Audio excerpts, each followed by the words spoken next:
রমজান মাসে ইফতারের জন্য রেসিপিটা পারফেক্ট। চিঁড়ের পোলাও অসাধারণ লাগে খেতে। ইফতারের জন্য আপনারা ঝটপট বানিয়ে ফেলতে পারেন বাড়িতে। তো আসসালামু আলাইকুম, সুমিতা কিচেনে আপনাদের সকলকে স্বাগত জানাই। আশা করি আপনারাও ভালো আছেন। ইনশাল্লাহ আমিও খুব ভালো আছি। তো আজকে আমি চিঁড়ের পোলাও বানাবো। তো এটা ঘরের চিঁড়ে না, দোকানের কিনা চিঁড়ে। আপনারা চাইলে ঘরের চিঁড়ে দিয়ে পোলাওটা বানালে ভালো হয়। তো যাই হোক, আমি এখানে কিনা চিঁড়ে নিয়েছি। তো এখানে চিনে বাদাম নিয়েছি। চিনে বাদামগুলো প্রথমে আমি ভেজে নেব। কাঁচা লঙ্কা কুচি, পেঁয়াজ কুচি, হলুদ গুঁড়ো, লবণ, চিনি, বাদাম, ডিম, টমেটো কুচি, চিঁড়ে আর চীনা বাদাম নিয়েছি। আপনারা চাইলে এর সাথে অন্য কোনো বাদাম ইউজ করতে পারেন। তো আমি প্রথমে চীনা বাদামগুলো ভালো করে সরিষার তেল দিয়ে ভেজে নিলাম। আপনারা চাইলে এটা সাদা তেলেও বা ঘিয়েও করতে পারেন। তো আমি বাদামগুলো ভেজে প্রথমে তুলে নিলাম। তো এবার আমি ডিমটা ভেজে নেব লবণ দিয়ে। তো আমি এখানে একটা হাঁসের ডিম নিয়েছি। আপনারা চাইলে এখানে পোলট্রির ডিম নিতে পারেন, কিন্তু আমার কাছে হাঁসের ডিমটাই ছিল, ওই জন্য হাঁসের ডিমটা দিয়ে আমি বানিয়ে নিচ্ছি। আপনারা চাইলে এখানে কম বেশি করে নিতে পারেন। আপনারা চাইলে এখানে ডিম সংখ্যা বেশিও দিতে পারেন। তো আমি একটা ডিমই দিয়েছি।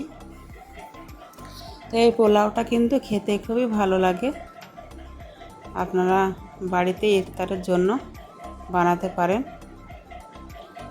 খেতে কিন্তু খুবই ভালো লাগে।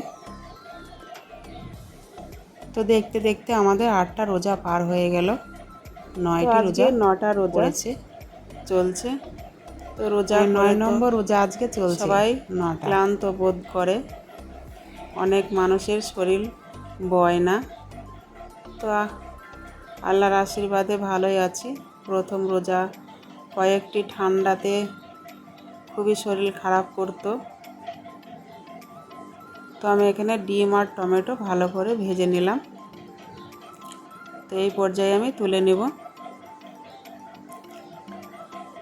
তো আবারও সরিষার তেল দিয়ে দিয়েছি।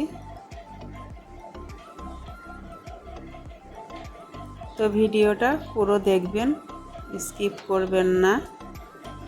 আশা করি ভালো লাগবে।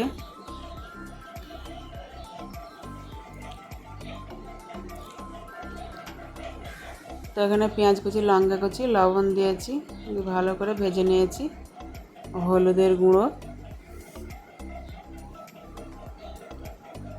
দিয়ে আবারও কিছুক্ষণ ভেজে নিয়েছি।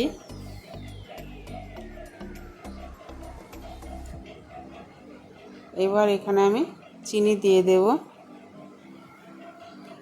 চিনি দিয়ে দিলে খেতে ভালো লাগে। পোলাওর ব্যালেন্সটা ঠিক রাখবে।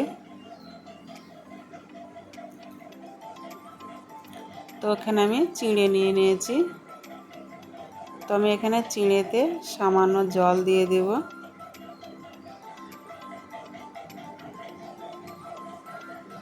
তো পোলাও বানাতে গেলে একটু জল দিতে হয়। তো দেখুন এখানে আমি সামান্য জল দিয়েছি।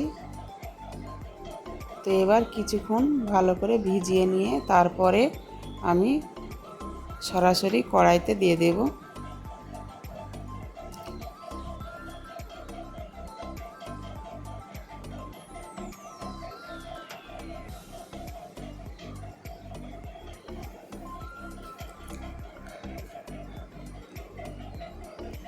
তো এভাবে কিছুক্ষণ ভিজিয়ে নিলে পোলাওটা খেতে কিন্তু খুবই ভালো লাগে।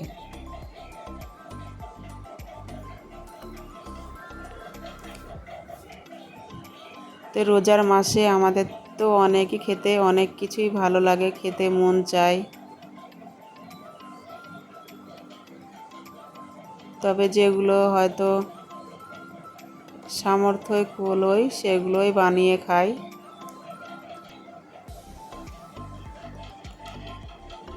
তো আগে থেকে যে বাদামটা ভেজে রেখেছিলাম সেটা দিয়ে দিলাম উপর দিয়ে।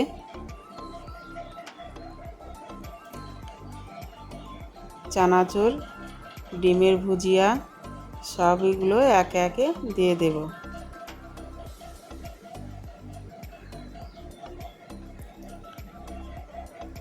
তো আপনারা চাইলে এখানে কাজু কিশমিশও ব্যবহার করতে পারেন, খেতে আরও একটু বেশি স্বাদ লাগবে। তো দেখুন কত সুন্দর ঝরঝরে পোলাও আমার রেডি হয়ে গেছে। তো এটা কিন্তু খুবই টেস্ট লাগে খেতে, আর খুবই ভালো লাগে, ছোট থেকে বড় সবাই খেতে পারে,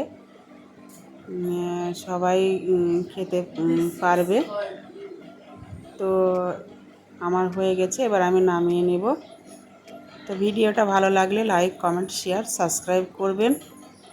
কালকে দেখা হবে নতুন সকাল নতুন দিনে আবারও কোনো অন্য রেসিপির সঙ্গে। ততক্ষণ সুস্থ থাকুন, ভালো থাকুন।